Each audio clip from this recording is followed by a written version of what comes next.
Hay un concepto que está de moda en estos tiempos, que es el conflicto de intereses.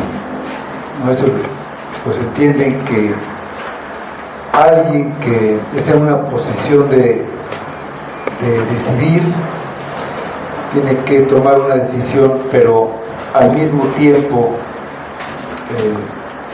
pues forma parte de una de las partes sobre las que tiene que decidir.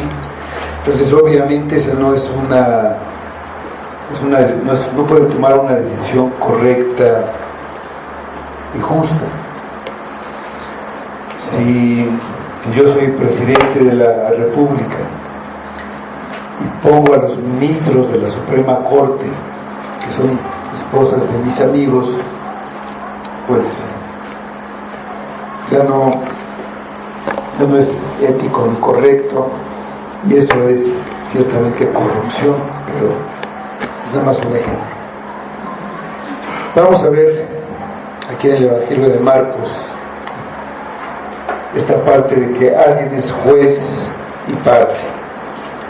Vamos a Marcos 14, de los versículos, vamos a ver, 53 a 65.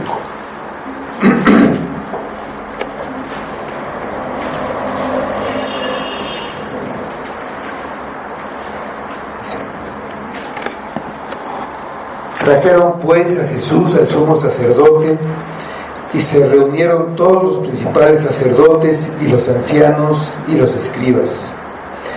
Y Pedro le siguió de lejos hasta dentro del patio del sumo sacerdote, y estaba sentado con los alguaciles calentándose el fuego.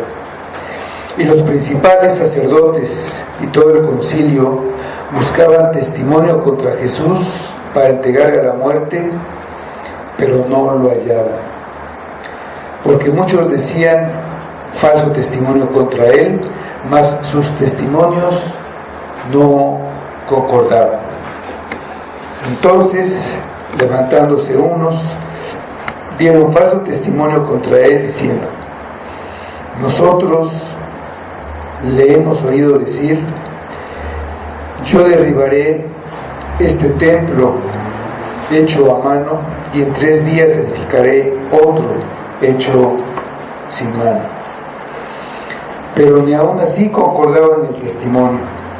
Entonces el sumo sacerdote, levantándose en medio, preguntó a Jesús diciendo: ¿no respondes nada? ¿Qué testifican estos contra ti? Mas él callaba y nada respondía. El sumo sacerdote le volvió a preguntar y le dijo: ¿eres tú el Cristo, el Hijo del Bendito? Y Jesús le dijo: yo soy, y veréis al Hijo del Hombre sentado a la diestra del poder de Dios y viniendo en las nubes del cielo. Entonces el sumo sacerdote, rasgando su vestidura, dijo: ¿qué más necesidad tenemos de testigos? Habéis oído la blasfemia. ¿Qué os parece? Y todos ellos le condenaron, declarándole ser digno de muerte. Y algunos comenzaron a escupirle y a cubrirle el rostro y a darle de puñetazos y a decirle: profetiza. Y los alguaciles le daban de bofetadas. Vamos a orar. Señor, pues no podemos sino llenarnos de tristeza y de horror al ver la injusticia y la maldad del ser humano, maldad de la que somos parte y que tú describes en tu palabra.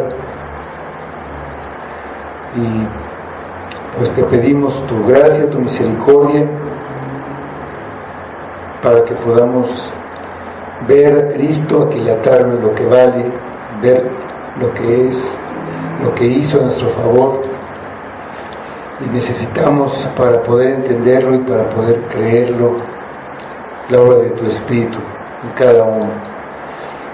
Pedimos que derrames ese Espíritu entre nosotros, aquí, en este lugar, y que tu palabra nos lleve más cerca de Cristo, a buscar su rostro, a buscar conocerlo, y que eso cambie nuestra manera de ver las cosas, de pensar y de actuar en cada día. Ayúdanos, Padre, te necesitamos más de ti, más de Cristo, más de tu Espíritu, y que tú lo hagas para edificarnos, para enseñarnos, para corregirnos, y que eso te dé la gloria solamente a ti. Lo pedimos en nombre de Cristo. Amén. Los principales sacerdotes de Israel tenían en mente acabar con Jesús, porque se había vuelto un dolor de cabeza para ellos. Judas, uno de los 12 discípulos de Jesús, fue a ellos para entregárselos, y acordaron darle a cambio 30 monedas de plata. Judas buscaba la oportunidad para entregar.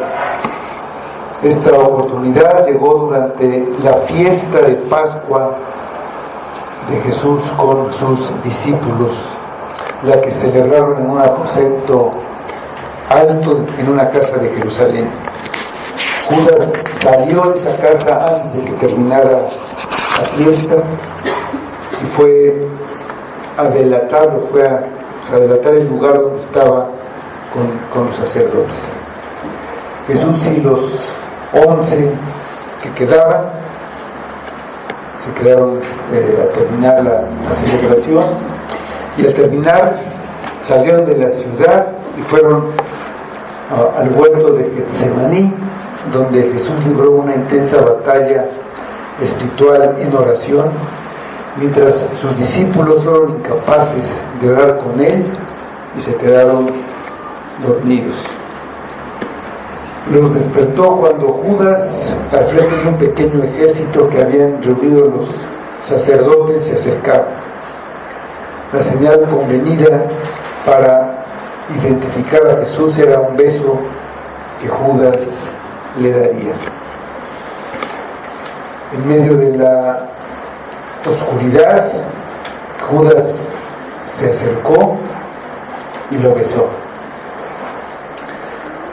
Una vez identificado, el grupo en el que iban los alguaciles del templo y soldados romanos prendieron a Jesús ante la resistencia de Pedro, que sacó una espada e hirió a uno de ellos.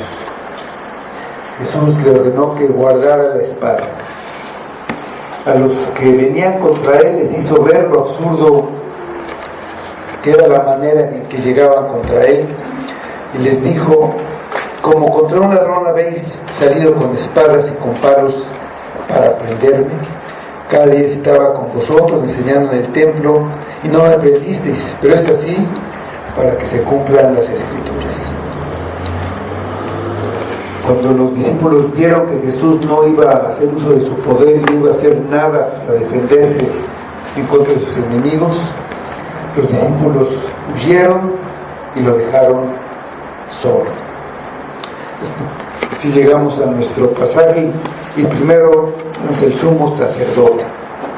Dice el versículo 53: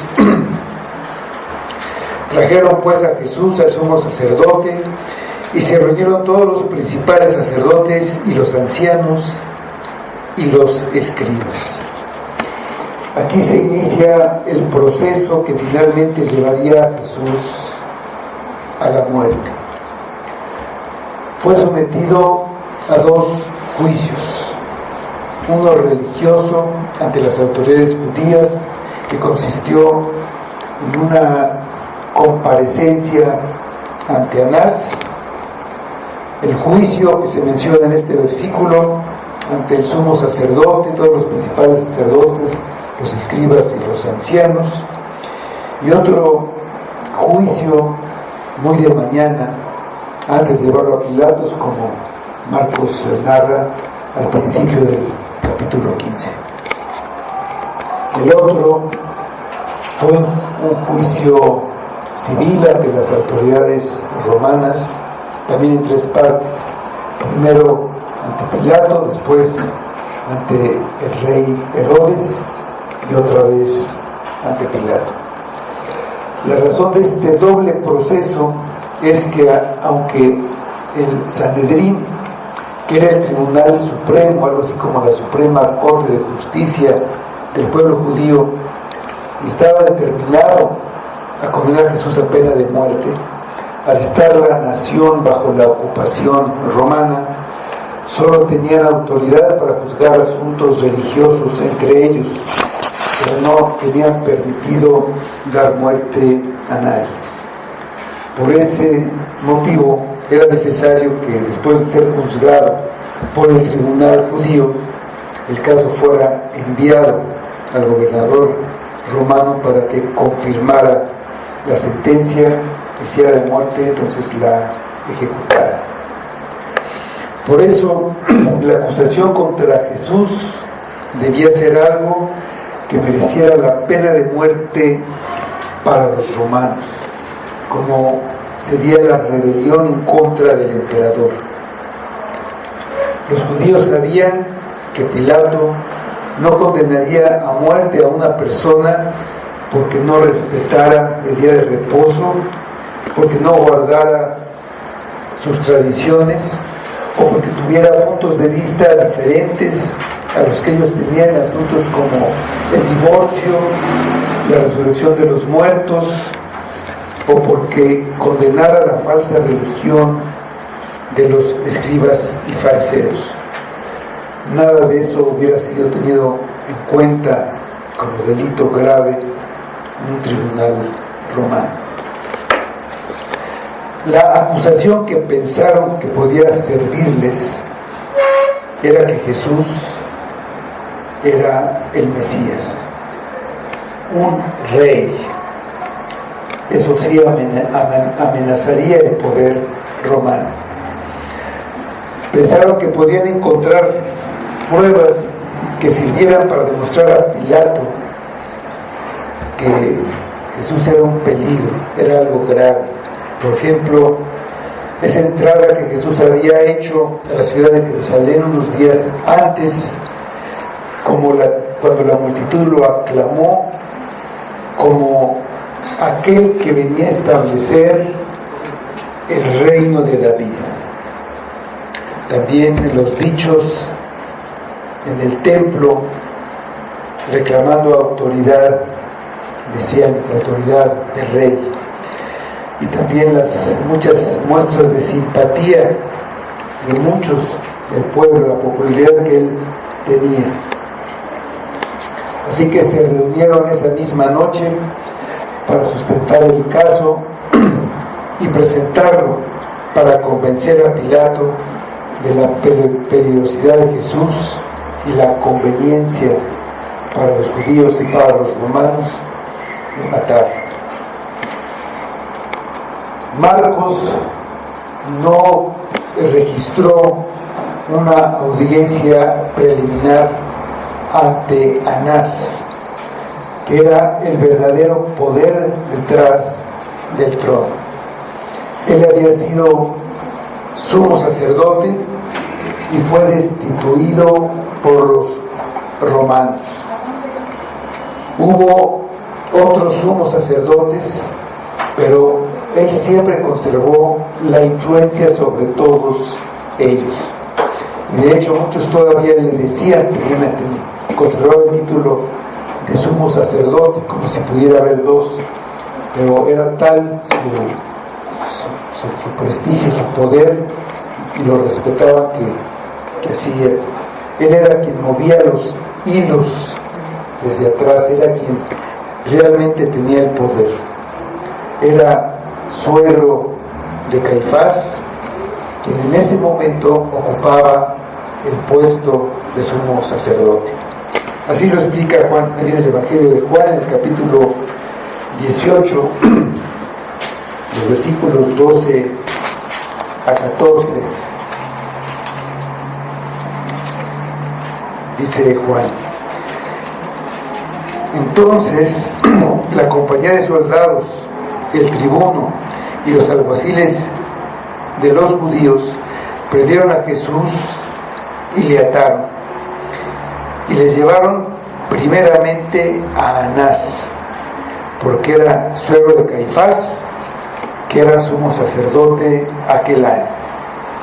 Era Caifás el que había dado el consejo a los judíos de que convenía que un solo hombre muriese por el pueblo. O sea, ahí nos explica Juan que los llevaron a Anás, pero que el sumo sacerdote era Caifás. Entonces Anás y varios de sus hijos habían ocupado el puesto de sumo sacerdote, además de su yerno. A través de ellos Anás mantenía el control del templo y de las lucrativas operaciones que incluían la venta de animales para el sacrificio y el cambio de monedas con los que se debía pagar el impuesto del templo. Jesús denunció la corrupción de esta actividad cuando limpió el templo hacía solamente unos días, y eso causó el enojo y la determinación de eliminarlo de parte de los sacerdotes. Entonces Jesús fue llevado primero ante Anás, mientras Caifás reunía a los miembros del Sanedrín en su casa para formar el tribunal más alto de la nación. Legalmente Anás no tenía ninguna autoridad para juzgar o interrogar a Jesús, ya que él no tenía ningún cargo, pero pues lo hacía, ¿no? Así lo hizo. Dice ahí mismo en Juan 18, pero de 19 a 24, y ahí vemos que se le considera como sumo sacerdote, aunque nada más podía haber un sumo sacerdote, y ese era Caifás. Pero dice: y el sumo sacerdote preguntó a Jesús acerca de sus discípulos y de su doctrina. Jesús le respondió: yo públicamente he hablado al mundo, siempre he enseñado en la sinagoga y en el templo, donde se reúnen todos los judíos, y nada he hablado en oculto. ¿Por qué me preguntas a mí? Pregunta a los que han oído que les haya yo hablado. He aquí, ellos saben lo que yo he dicho. Lo que Jesús decía es: busca testigos. Dice el 22: cuando Jesús hubo dicho esto, uno de los alguaciles que estaba allí le dio una bofetada diciendo: ¿así respondes al sumo sacerdote? Jesús le respondió: si he hablado mal, testifica en qué está el mal, y si bien, ¿por qué me golpeas? Anás entonces le envió atado a Caifás, el sumo sacerdote. Las preguntas de Anás no eran para descubrir la verdad, como Jesús le dijo: si en verdad estuviera interesado en encontrar lo que él enseñaba, lo podía averiguar fácilmente preguntando a algunas de las numerosas personas que lo habían oído, no solamente durante sus enseñanzas recientes en el templo, sino durante más de 3 años.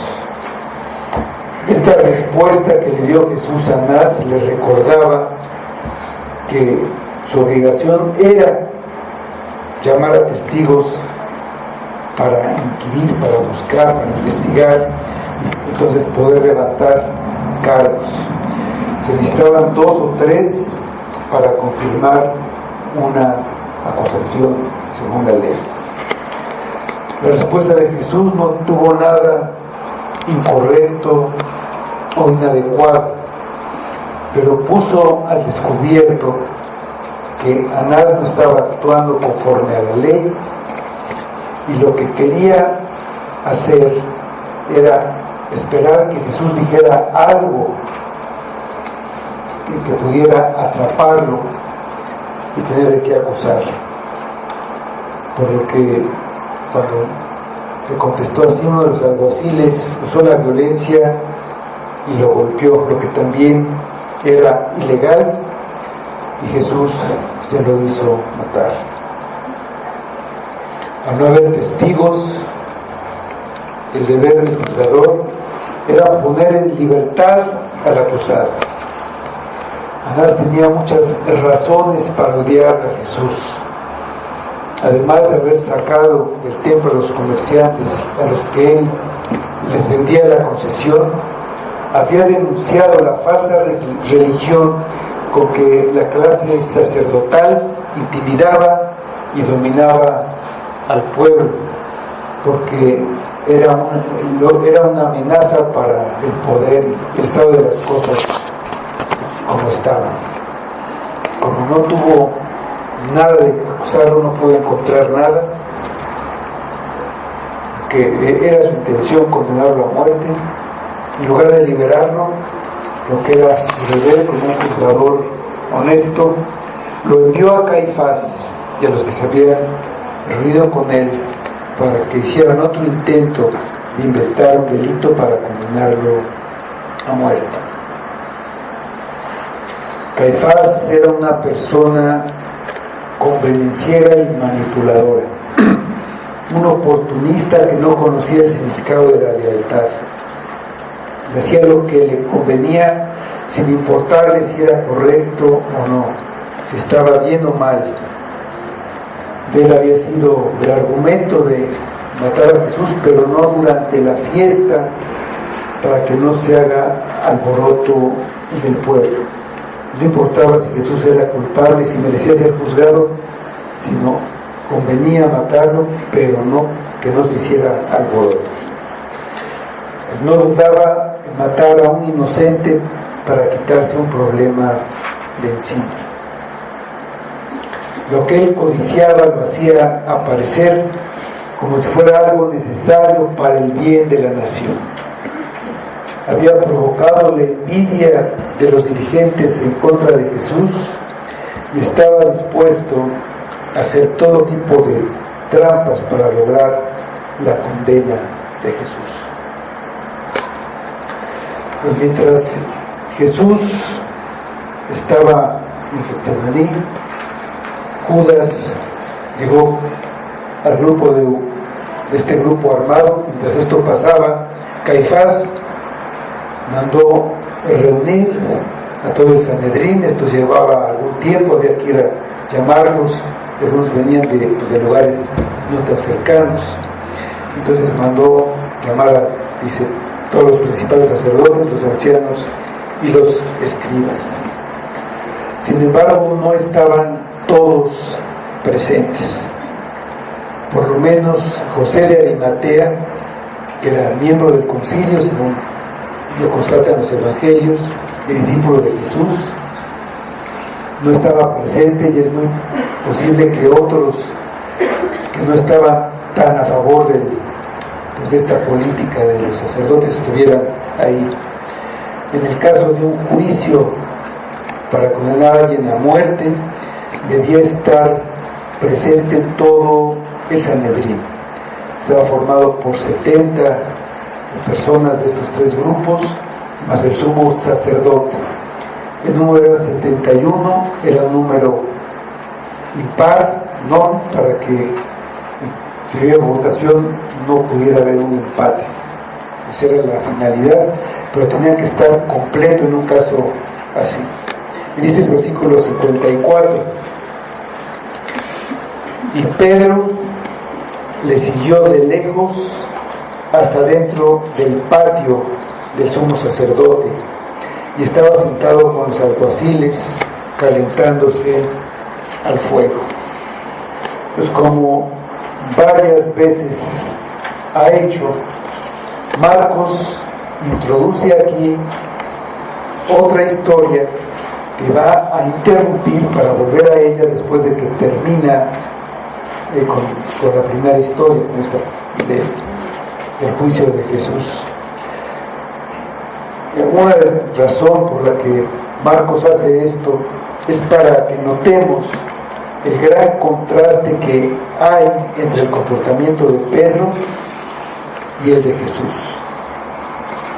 Ya vimos que Pedro extendió su mano para sacar la espada y tirar a matar, hiriendo a un hombre. Jesús extendió su mano para sanar a ese hombre.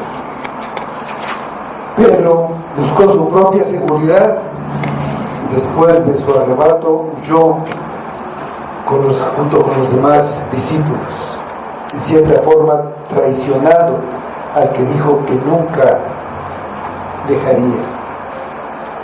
Al contrario, en contraste, Jesús les dijo a sus perseguidores: si me buscan a mí, dejad ir a estos. Todos los discípulos huyeron y Marcos dice que Pedro lo siguió. Juan dice que él, Pedro y otro discípulo, que es, finalmente sabemos que es Juan, regresaron y siguieron a la tropa que llevaba prisionero a Jesús. Dice Juan también un poco más adelante que el otro discípulo, por ser conocido del sumo sacerdote, logró entrar en la casa de Caifás, mientras que Pedro se tuvo que quedar pues fuera de la casa, en un patio, y que ahí se sentó con los siervos, con los alguaciles del templo, calentándose cerca del fuego. Los soldados romanos que habían llevado a Jesús pues ya se habían ido a su cuartel, ya no tenían nada que hacer. Pues este versículo introduce la historia de la negación de Pedro, y la narración de Marcos regresa a lo que sucedió con Cristo ante el Sanedrín. En los siguientes versículos veremos el comportamiento de Jesús ante la injusticia y la ilegalidad, para regresar a la reacción de Pedro ante la acusación de una criada del sumo sacerdote y de los que estaban ahí con ellos. Entonces regresamos al juicio, un juicio tendencioso, en los versículos 55 y 56.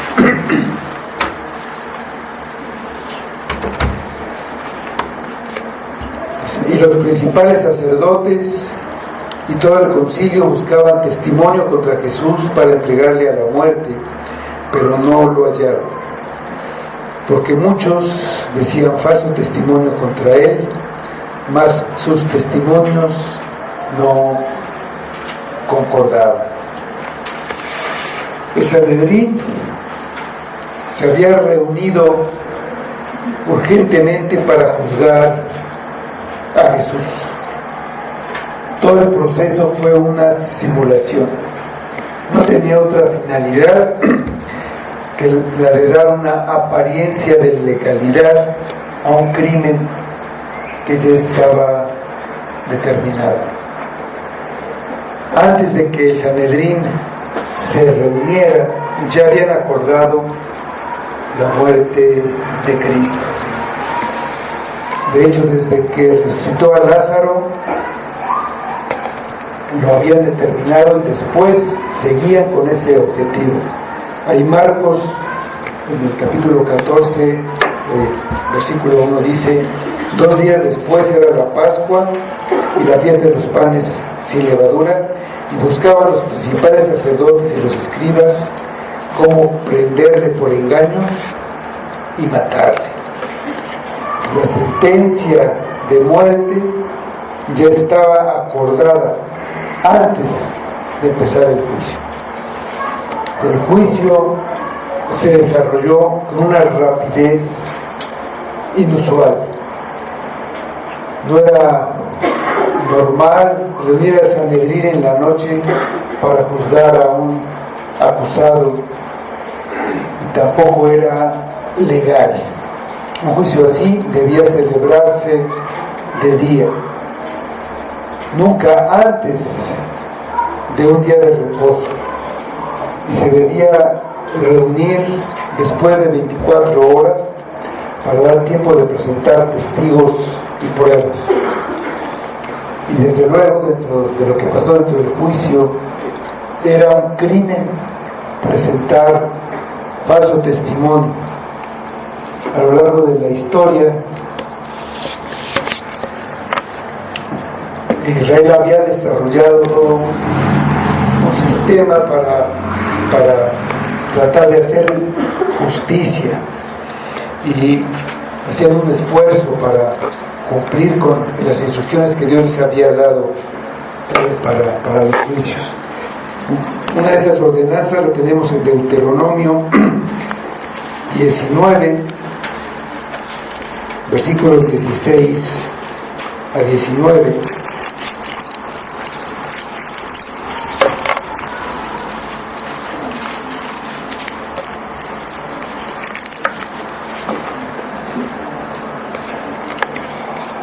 Dice: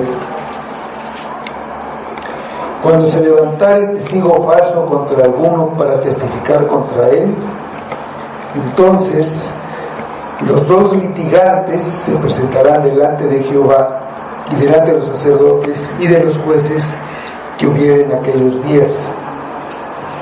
Y los jueces inquirirán bien, y si aquel testigo resultare falso y hubiera acusado falsamente a su hermano, entonces haréis a él como él pensó hacer a su hermano, y quitarás el mal de en medio de ti.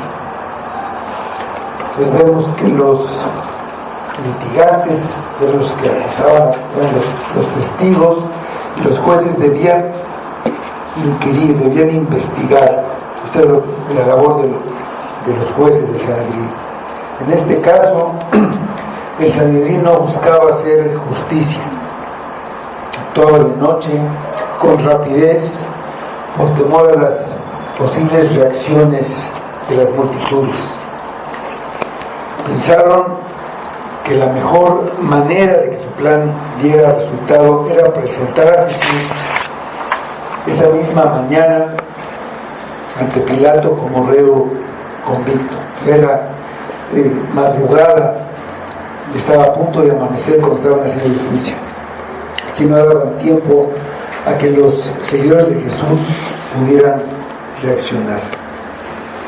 Además, los gobernantes sabían la desilusión que causaría al pueblo ver a su Mesías atado ante el gobernador romano, humillado, y estaban seguros de que el pueblo le daría la espalda, como finalmente ocurrió. Buscaban testimonio contra Jesús y no lo hallaban. Habían detenido a Jesús para condenarlo a muerte, pero no tenían una acusación concreta. No tenían lo acusamos de esto, por lo tanto no podían tener testigos si no hay una acusación. Debían haber sido los testigos quienes hubieran llevado al acusado ante el tribunal para ser juzgado. Y la obligación del tribunal era proteger al prisionero mientras trataba de llegar a un veredicto justo e imparcial, basándose en evidencias sólidas. Pero en este caso, contra Jesús, todo se hizo al revés. Aún estando el tribunal trabajando para condenar a Jesús, no podían encontrar testimonio contra él. Simplemente si hubieran buscado la verdad, si hubieran investigado, hubieran encontrado cientos de personas que habían hablado a su favor. Endemoniados, leprosos, ciegos, paralíticos, sordos, que habían sido sanados podían dar testimonio a su favor. Muchos lo habían visto resucitar muertos, como Lázaro.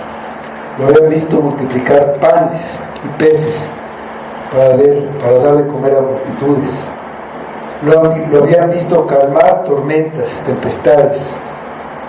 Pero era lo que ellos buscaban. Ellos buscaban la manera de condenarlo.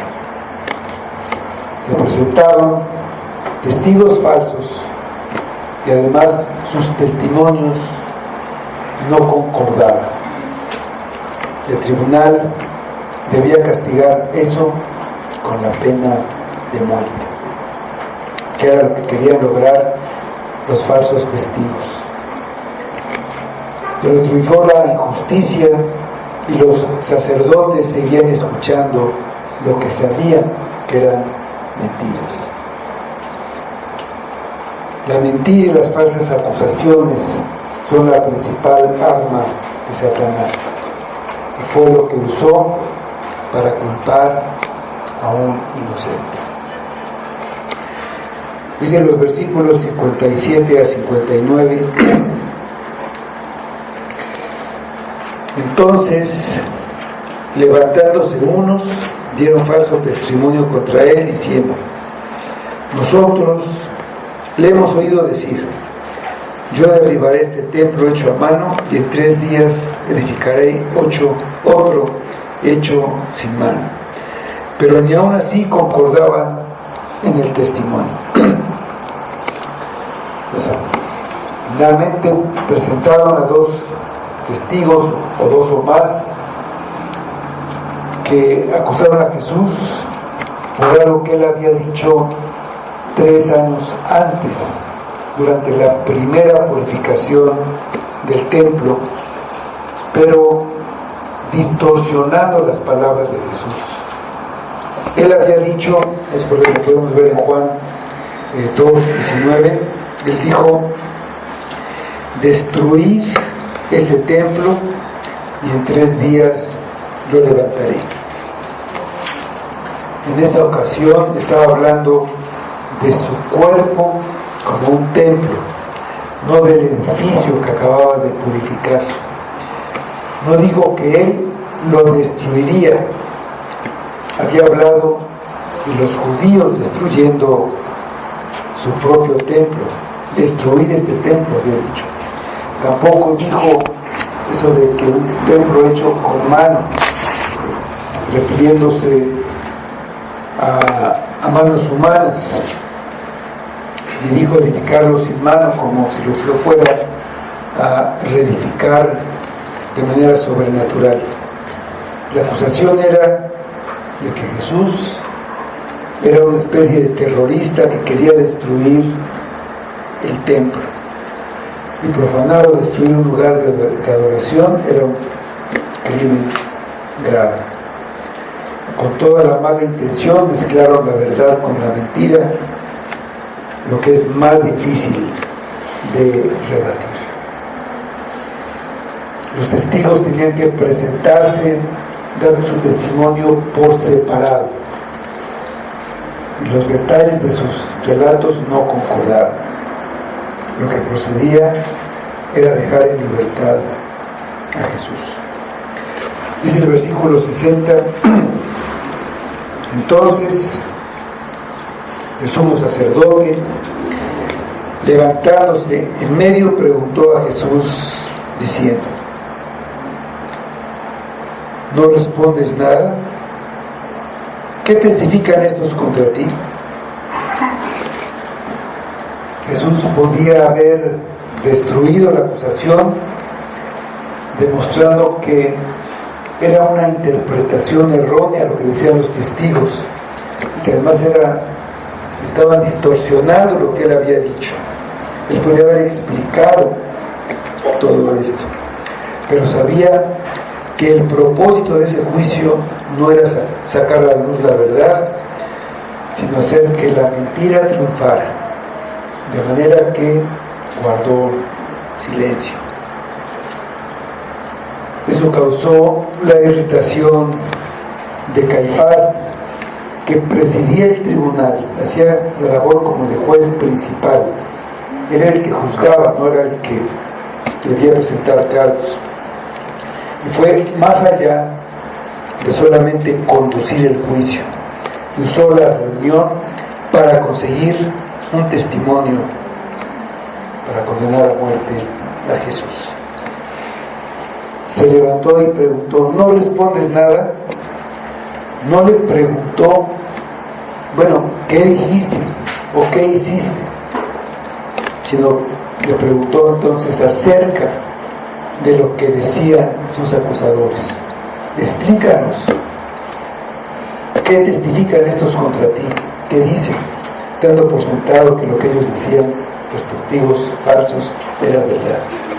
Dice los versículos 61 y 62: mas él callaba y nada respondía. El sumo sacerdote le volvió a preguntar y le dijo: ¿eres tú el Cristo, el Hijo del Bendito? Y Jesús le dijo: yo soy. Y veréis al Hijo del Hombre sentado a la diestra del poder de Dios y viniendo en las nubes del cielo. Primero, no respondió nada. Desde luego podía haber dicho muchas cosas a su favor. Podía haber alegado todas las irregularidades que hacían ese juicio ilegítimo, ilegal, todo lo que iba en contra de sus derechos. Además, no era su deber aclararlo, las contradicciones de los testigos. Entonces no contestó, porque si contestaba daría legalidad, autoridad al tribunal y al proceso. Pero la razón más importante por la que no respondió nada es porque en el huerto de Getsemaní había orado hasta que determinó hacer la voluntad del Padre y no la suya. Había decidido beber la copa amarga que el Padre le daba. Lo estaba haciendo sin murmurar y sin quejarse. Todo pasaba así para que se cumplieran las Escrituras. Una de las profecías decía: angustiado él y afligido, no abrió su boca, como cordero fue llevado al matadero, y como oveja delante de sus rastreadores enmudeció y no abrió su boca. Isaías 53:7. Todos nosotros protestamos y nos defendemos si alguien hace algo en contra de nuestros derechos o de lo que nosotros pensamos que es nuestro derecho. Es una reacción natural. A veces somos difamados y nos atacan diciendo cosas contra nosotros, y muchas veces es mejor quedarse callado si la voluntad de Dios es que pasemos por eso, para su gloria y para nuestro bien. Muchas veces nosotros perdemos la oportunidad de quedarnos callados. Muchas veces nos condenamos, muchas veces, dice un dicho, el pez por la boca muere. Y basta con que veamos algo que no nos parece para que nuestra lengua entre en acción y le digamos, nos metamos en problemas, cuando lo mejor era quedarse callado. Pero ese es un valor que tenemos nosotros como cultura. Incluso algunos dicen: no estaré de acuerdo en lo que dices, pero voy a defender hasta la muerte el derecho que tienes de decirlo. Pero vemos aquí el ejemplo de Cristo. Ante la injusticia, él prefirió quedarse callado porque sabía que esa era la voluntad de Dios. Dice Pedro en su primera carta, capítulo 2, 21 a 24. Pues para esto fuisteis llamados, porque también Cristo padeció por nosotros, dejándonos ejemplo para que sigáis sus pisadas, el cual no hizo pecado, ni se halló engaño en su boca, quien cuando le maldecían no respondía con maldición, cuando padecía no amenazaba, sino encomendaba la causa al que juzga justamente, quien llevó él mismo nuestros pecados en su cuerpo sobre el madero, para que nosotros, estando muertos a los pecados, vivamos en la justicia, y por cuya herida fuisteis sanados. Indudablemente que muchas veces va a haber injusticias, muchas veces nos van a atacar, y no queremos parecer débiles, pero lo que tenemos que hacer la mayoría de las veces es encomendar la causa al que juzga rectamente. Al ver que era imposible construir un caso basado en testimonio de testigos o de alguna otra prueba, Caifás, desesperado, porque podían venirse abajo sus planes para deshacerse de Jesús, ahora que lo tenía ahí en sus manos, él mismo se levantó, tomó el papel de acusador y se lanzó contra Jesús en un procedimiento totalmente ilegal para forzarlo a inculparse a sí mismo. Mateo dice que Caifás le dijo a Jesús: te conjuro por el Dios viviente que nos digas. Con este llamado a jurar, estaba obligando a Cristo a contestar. Dice: ¿eres tú el Cristo, el Hijo del bendito? Cuando estaban en el templo, Jesús les preguntó a estos acusadores de quién era hijo el Cristo. Ellos contestaban: de David. Y él les enseñó por medio de las Escrituras que sí era hijo de David, pero también era hijo de Dios, porque si no, David no le hubiera llamado Señor. Caifás estaba enterado de toda esta argumentación y le estaba preguntando si era el hijo de Dios o el hijo del bendito.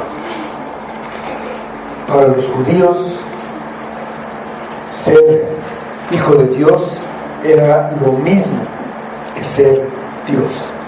Nosotros estamos acostumbrados a oír que todos somos hijos de Dios porque Dios nos hizo, pero para los judíos, su teología, ser hijo de Dios era ser Dios mismo. En Juan 5:18 podemos ver esto. Ahí Juan 5:18 dice: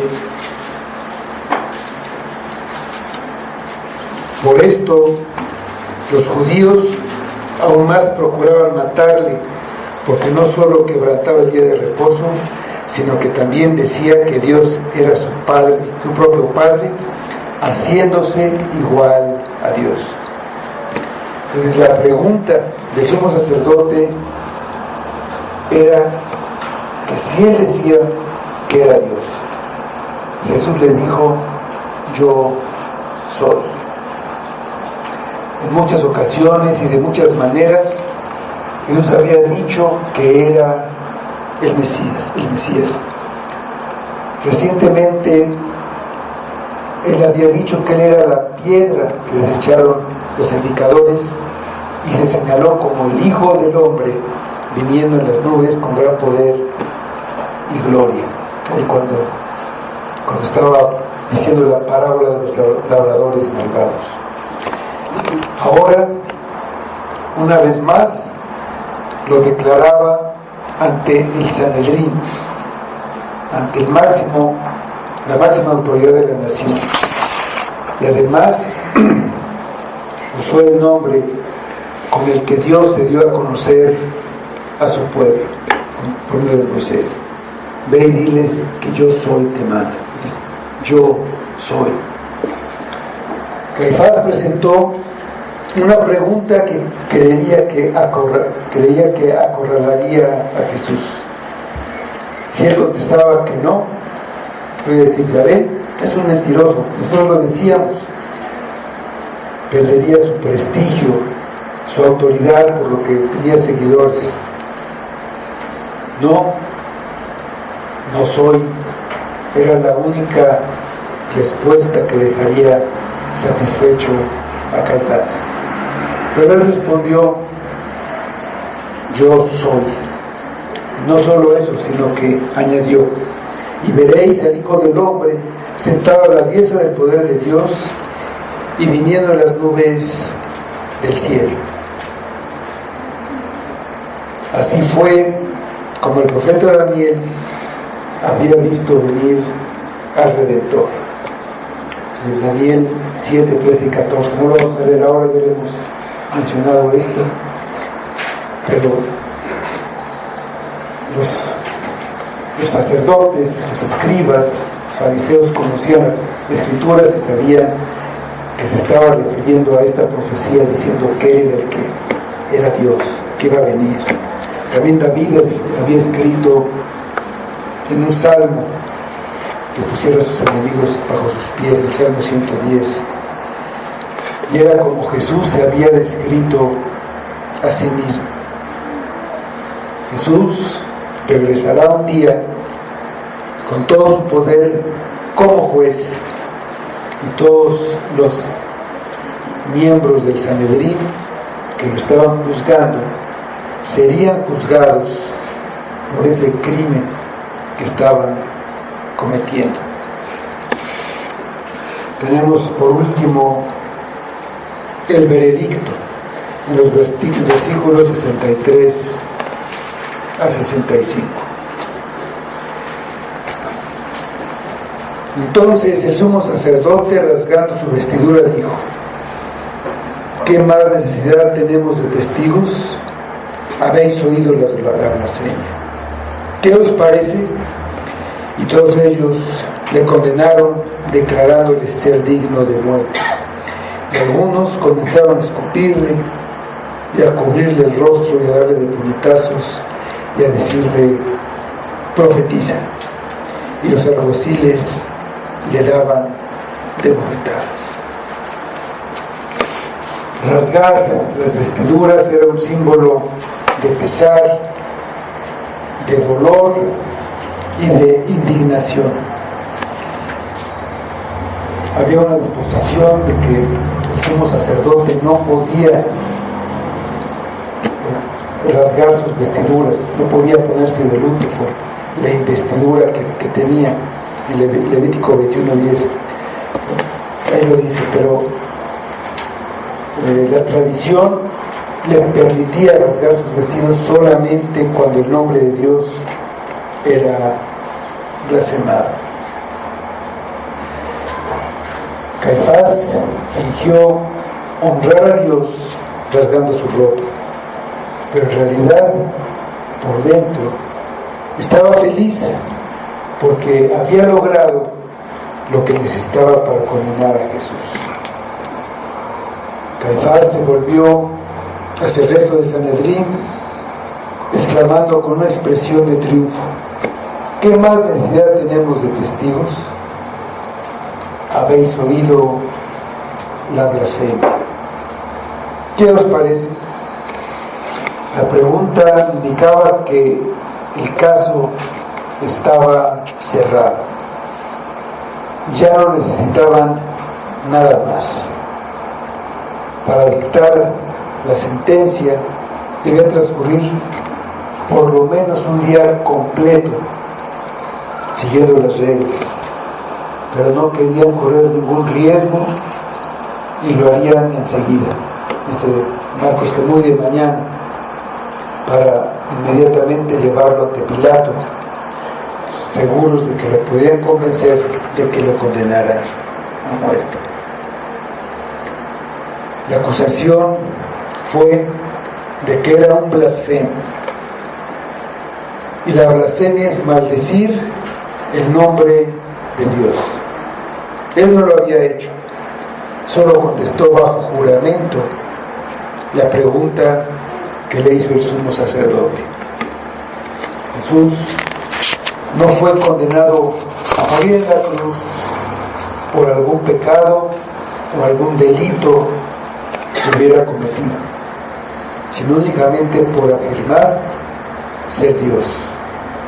Y el sumo sacerdote, junto con todo el concilio, habían determinado que era un blasfemo mentiroso.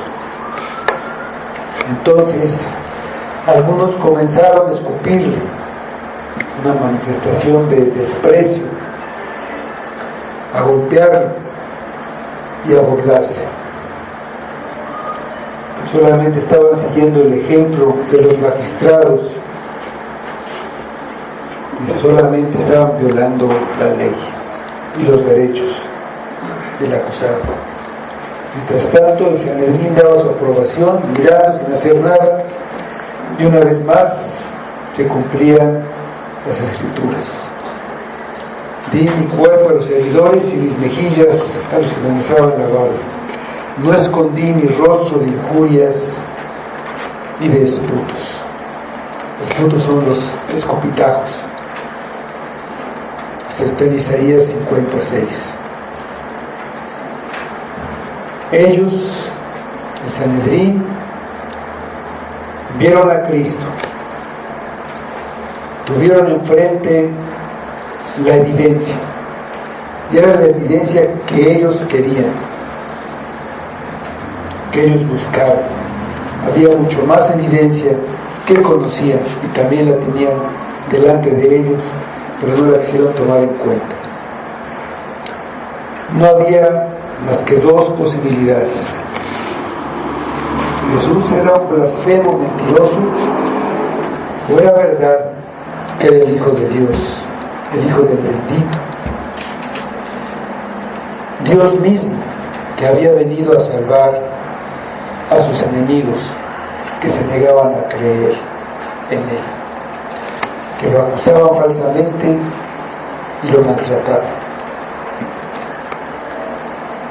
La situación ha sido la misma a lo largo de la historia. Muchos han estado frente a Cristo por medio de las Escrituras y han tenido que tomar la misma decisión respecto a quién es Cristo. Esa es la cuestión fundamental que Marcos ha estado planteando a lo largo del Evangelio. ¿Quién es Cristo? Tú has tenido delante de ti a los testigos, los has escuchado de las dos partes, has tenido delante de ti toda la evidencia. Si no la tienes clara, puedes investigar. Ahí está la historia. ¿Quién es Cristo para ti? Un día lo verás viniendo entre las nubes del cielo, pero ese día ya no habrá oportunidad para el arrepentimiento. Hoy es el día en el que debes decidir quién es Cristo para ti. Si es un loco, un mentiroso, si lo es, aléjate de él. Pero si dijo la verdad, deja todo, deja tu vida y síguelo. Contra toda la perversidad y el odio y el hombre caído contra Dios está la gracia, el valor, la dignidad y el amor de Cristo, que vino a salvarte a ti. Si lo acusas de blasfemo, entonces no hay nadie que pueda salvarte y estás condenado por toda la eternidad. Solo Él puede salvarte. Pero si es verdad lo que dijo, entonces ven a Cristo. Dice Romanos 5, del 7 al 10, ciertamente apenas morirá alguno por un justo. Con todo, pudiera ser que alguno osara morir por el bueno. Mas Dios muestra su amor para con nosotros en que, siendo aún pecadores, Cristo murió por nosotros. Pues mucho más, estando ya justificados en su sangre, por él seremos salvos de la ira. Porque si siendo enemigos fuimos reconciliados con Dios por la muerte de su Hijo, mucho más, estando reconciliados, seremos salvos por su vida.